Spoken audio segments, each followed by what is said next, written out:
Good morning, everybody. RV living with the geezer, and I'm over here in coming back the long way from Boyd. I'm over here in Keeter, and been through here before. I've taken you all through here before. Just like residential type of farming little community. No businesses really.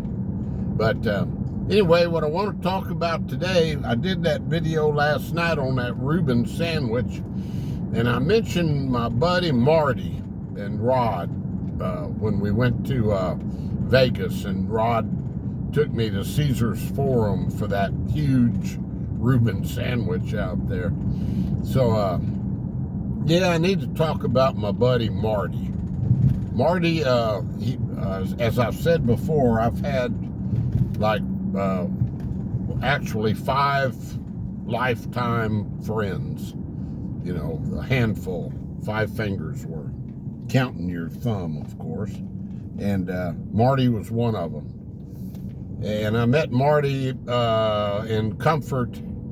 Marty was born and raised in Comfort, Texas, which is just a small community west of San Antonio. Comfort's got a couple thousand people. He went to school there, never left town, and I met him back in the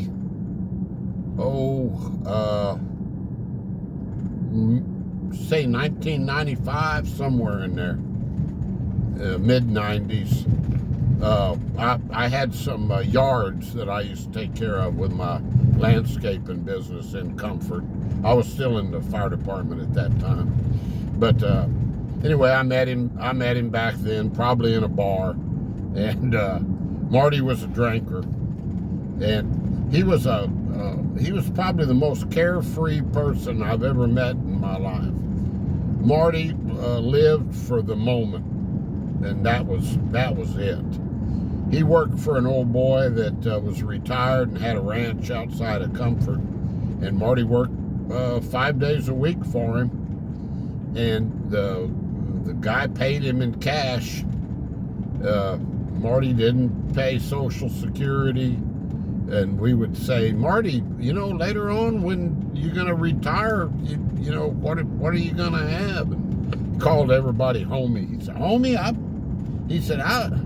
I'll worry about that when the time comes. Well, it never did come, because he passed away when he was 49. But Marty lived a good life, and everybody in the town of Comfort knew and loved Marty, okay?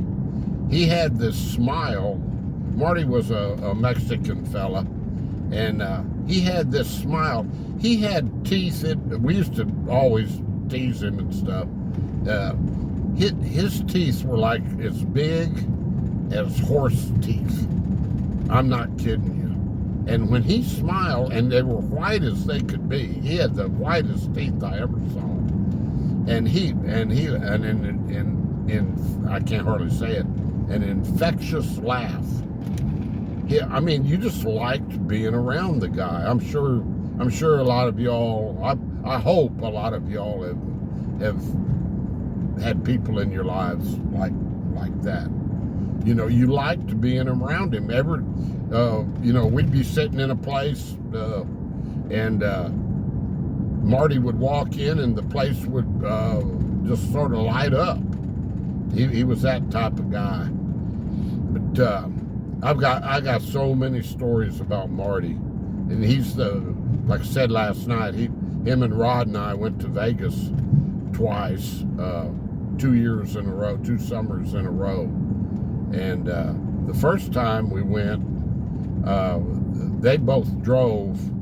Rod was from Vegas. He was retired sergeant out of the Air Force. He'd been stationed out at Nellis Air Force Base. And when he got out of the Air Force, he got a civil service job running the golf course at Nellis Air Force Base. So Rod knew Las Vegas like the back of his hand, had lot of friends out there, but that's getting into other stories that I can tell. If y'all enjoy this one, this one's mainly about Marty. And the thing about one of the things I really remember is Marty had claustrophobia. He wouldn't have made a good seaman on a submarine, that's for sure. He had claustrophobia. He said when he was like 6 years old, he was from a big family, had lots of brothers and sisters, and he said, and you know, they grew up poor, and Marty said that when he was like 6 years old, one of his brothers, or a couple of them,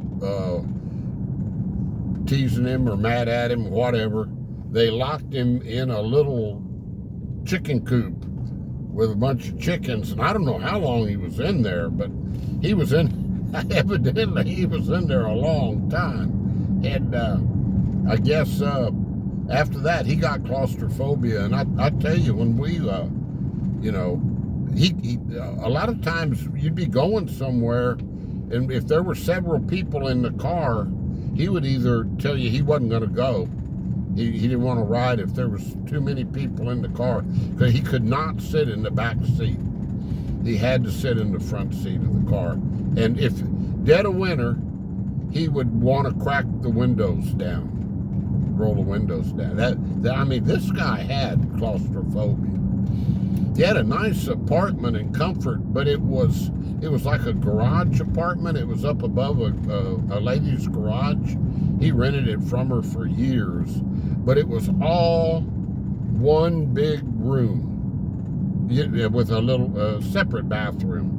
I guess he was fine going in there, but it was, you know, his bed was right there. It was like one. It was large for one guy.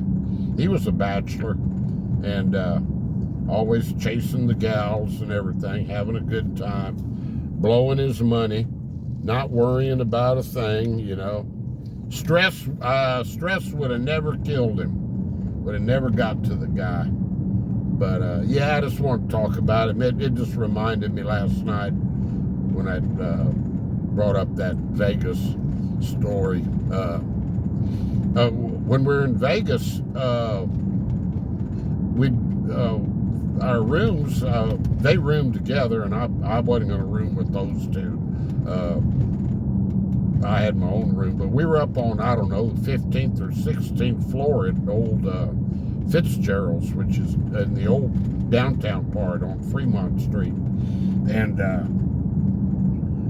we would go to get on the elevator, and the elevator would open up, and if there was more than two people on that elevator, Marty would say, no, I'll take the stairs.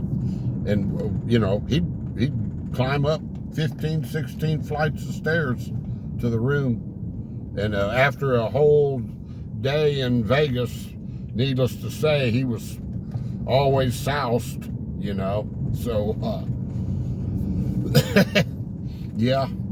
And him and Rod drove out there the first trip. That was in 2007, and I flew. I wasn't going to drive out there with them. And the next year, 2008, we decided we're going to go back, and I said, well, they went ahead and decided to fly. So all three of us flew, and I had to go up before we boarded the plane. I went up to the boarding agent and told her about Marty's claustrophobia, and she put him up in first class. Didn't charge anything else. She said, I've got an extra seat open up there. He can sit up there. And by golly, Rod's sister was a dentist in Comfort. And I know I'm skipping back and forth on a lot of stuff, but before we went, Rod went to his sister and got Marty some chill pills, in other words, Valium, and to get on that plane, because he was the first time he ever flew with the claustrophobia. And so they Marty was sitting up front and Rod and I were in the back, but it was open all the way through first class. It was one of those 737s, not a real big one. And we were flying out of San Antonio. And even the plane started just taxiing down to where we were going to take off, and we saw Marty reach up to his overhead bag up above in the compartment, get it, and we knew what he was doing. He was popping another one of those pills. So he made it out there. Yeah, it took care of him. So, but anyway, I'm closing in on the house, and this has been long enough. But I sure miss that guy. He died on his birthday, which was January 1st, and he was 49 years old. And yeah, it was he had congestive heart failure, they figured out. And his joints would swell up, like with fluid. And we used to try to get him to go to the doctor, and of course, he had no insurance, so he wouldn't go. He'd say, "Oh, they go down after a while," and they would. That's what he did he was a carpenter. I mean, he did physical labor, and he could build. He was really a good carpenter. He built decks and could build you anything you wanted. And plus, he took care of the ranch out there for Mr. Johnson, who had a big ranch outside of Comfort. So he paid him real well, and but he never put anything away. He was that type of person. He just went through it. And I don't know how long I've been talking. I could talk for days on Marty though, but this is going to take forever to upload. So and I'm back at the Raised Right Ranch. I took a walk this morning and tested Dixie, and she didn't get out of the yard. She wanted to go with me, and she kept running back up and down this fence over here. And I'm not seeing her now, though, so let me go find her. I hope she's still here. All right, that's a Marty story, and I got many more if y'all want to hear them. Talk to y'all later. Stay blessed. Stay positive, and keep your health. What a beautiful day, huh? Look at those little clouds up there. Blue skies.